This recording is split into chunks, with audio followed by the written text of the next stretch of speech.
یعنی پیغمبران خدا تو تشریف نہ لا سکے، مگر یہ بر صغیر کی سرزمین پر اللہ کا خاص انعام و اکرام ہے کہ یہاں دین کی ترویج کے مشن میں یگانہ روزگار اولیاء کرام آتے رہے۔ یہاں پر انبیاء کے علمی اور روحانی فیضان کے امین بزرگان دین اسلامی اقدار کی نگہداری اور عظمت رسول صلی اللہ علیہ وآلہ وسلم کی پاسداری کا حق ادا کرتے رہے، جنہوں نے دین اسلام کی ترویج، تہذیب و اخلاق کا نظام اور اصلاح نفوس کے لیے اپنی زندگیاں مکمل طور پہ وقف کر دیں، جنہوں نے دل کی بنجر زمینوں کو زرخیز کیا، کفر کی تاریکی کو اجالے میں تبدیل کیا، شہر شہر گلی گلی ایمان کی شمع کو روشن کیا۔ لہٰذا آج جو بر صغیر کے لوگ، ہم جیسے لوگ ناظرین، خاص طور پر اپنے گھروں میں اسلام کی عظمت اور سرکار علیہ السلام کے عشق کی شمع کا نور دیکھ رہے ہیں، یہ یقیناً انہی اولیاء کرام کی قربانیوں اور جد و جہد مسلسل کا نتیجہ ہے۔ یہ وہی ہستیاں ناظرین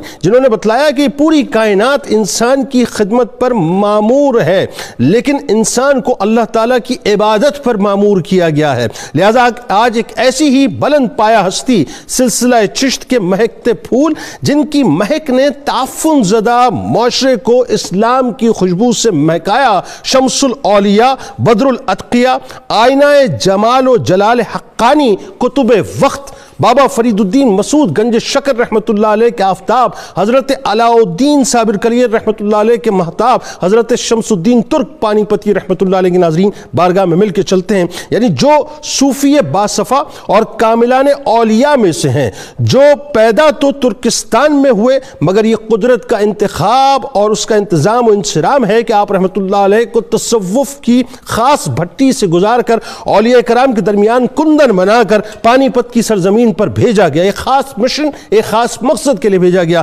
جہاں آپ رحمت اللہ علیہ سے پہلے ناظرین حضرت بو علی شاہ قلندر رحمت اللہ علیہ اپنے حصے کا کام مکمل کر چکے تھے۔ حضرت محمد بن حنفیہ رضی اللہ تعالیٰ عنہ کے گلشن کے مہکتے پھول حضرت شیخ شمس الدین ترک پانی پتی رحمت اللہ علیہ چشتیہ سلسلے کے عظیم بزرگان میں شمار کیے جاتے ہیں۔ بچپن میں قرآن حفظ کیا اور بہت ہی قلیل عمر میں حدیث، تفسیر، فقہ، منطق، فلسفہ، ریاضی اور ہندسہ میں دسترس حاصل کی۔ ناظرین کرام، یہ ایک مسلمہ حقیقت ہے کہ مقام و مرتبہ، یہ ذہن میں رہے، کیونکہ آج لوگ سمجھتے ہیں شاید کوئی زندگی میں شارٹ کٹ ہے، نہیں، ایسا نہیں ہے۔ مقام و مرتبہ ایسے نہیں ملتا، یعنی نامی کوئی بغیر مشقت نہیں ہوا، 100 بار جب عقیق کٹا تب نگیں ہوا۔ تصوف کی ناظرین دنیا میں ریاضتوں اور مجاہدوں کا بڑا عمل دخل ہے۔ یہ ریاضتیں اور مجاہدے انسان کو اخلاص کی بھٹی میں ہی ڈال کے ایسا کندن بنا دیتے ہیں کہ پھر اس کی چمک سے دنیا روشن ہو جاتی ہے۔ حضرت شمس الدین ترک پانی پتی رحمت اللہ علیہ نے بھی ناظرین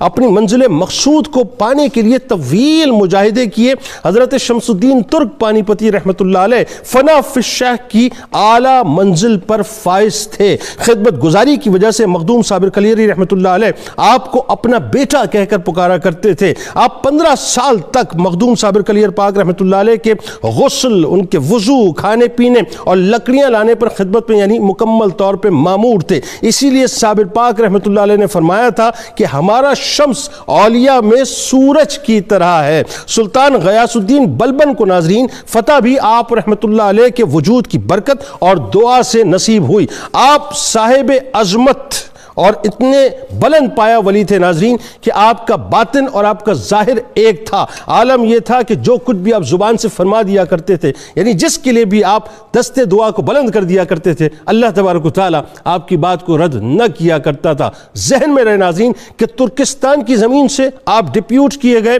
پانی پت میں، اور پھر آپ نے اس مشن کی تکمیل کی جس مشن کے لیے آپ کو تیار کیا۔